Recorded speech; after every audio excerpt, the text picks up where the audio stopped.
Quien supiense y entendiense alabar al Dio criense, ¿cuál es el uno? ¿Cuál es el uno?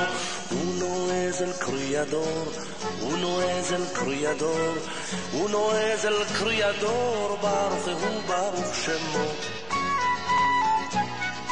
Quien supiense y entendiense alabar al Dio criense, ¿cuáles son los dos?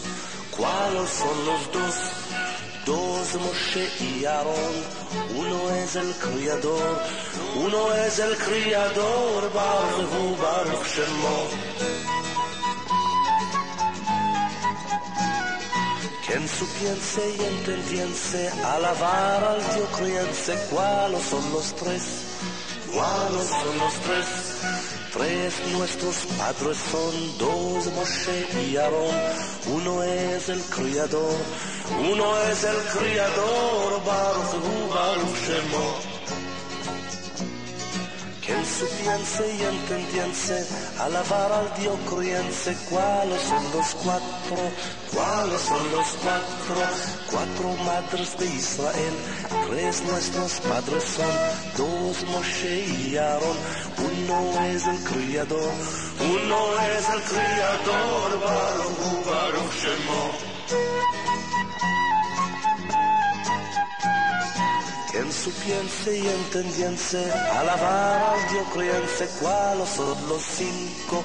¿Cuáles son los cinco?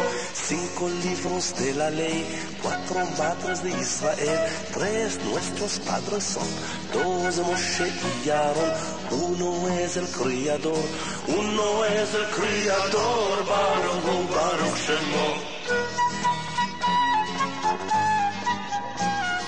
Quien supiense y entendiense alabar al Dio criense, ¿cuáles son los seis?